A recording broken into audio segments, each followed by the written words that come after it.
Homemade cough syrup is something I always have on hand, especially here in New York where winters are long and cold and flu season is still going. We just got back from vacation and all got hit with a really bad travel flu, so I wanted to share how I made my healing cough syrup that I gave to my whole family. This cough syrup is packed with powerful anti-inflammatory and immune-boosting ingredients. I started with one of the most powerful immune-boosting plants out there, turmeric. I like to clean mine up with a vegetable peeler. A lot of people like to use a spoon, but this is just my preference. Just get rid of any skin that looks kind of funky. And then if you see any ends that look kind of brown, make sure to use a knife and cut those off as well, so you get left with a nice clean piece. Next up I have ginger, and I'm going to clean that up as well. Make sure to cut off any funky or brown bits. Ginger is excellent for reducing inflammation, and it also helps with gut health, which is the foundation of a strong immune system.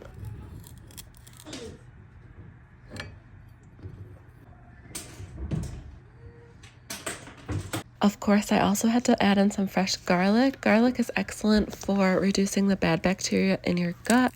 I like to remove the skins and then I crush it so that there's more surface area to interact with the honey when it's fermenting in the jar.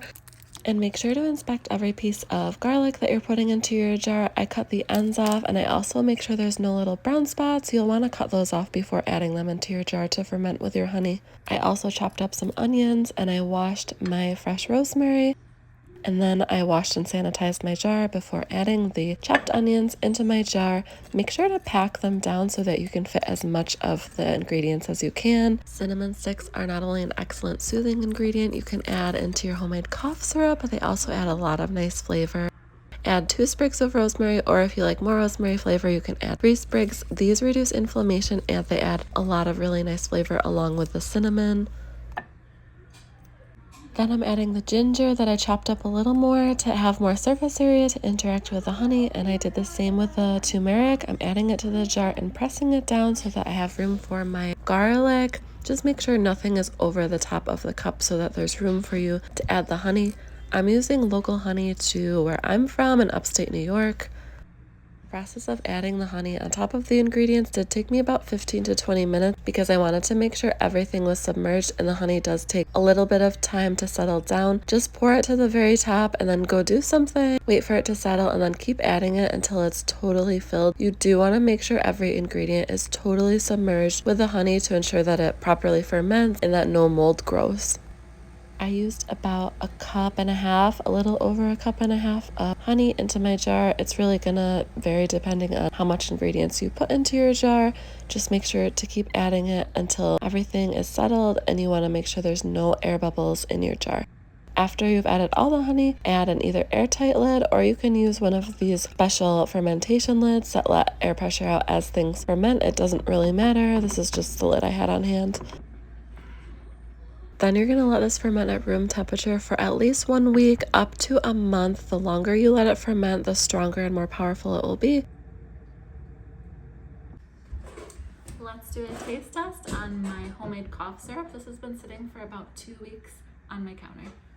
You can see that a little bit of the honey bubbled over, and this is totally normal because this is what happens when it's fermenting.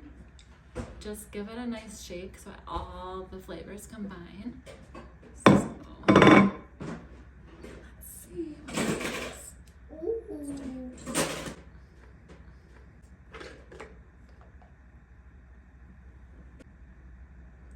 Check it for smell. If it smells bad, it's spoiled. But if it smells kind of like, mine smells like garlic and a little bit of turmeric, then it's good to go. Take a clean spoon and just get a little bit. And let's see.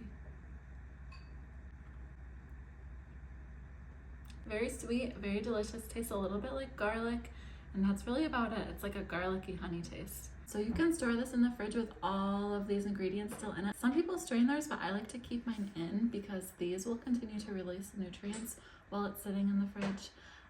You can actually store it at room temperature too because honey acts as a natural preservative.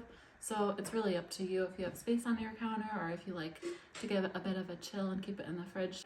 So here it is. It's so easy, so healthy, and it's really going to help your immune system. So just cover it, store it in the fridge.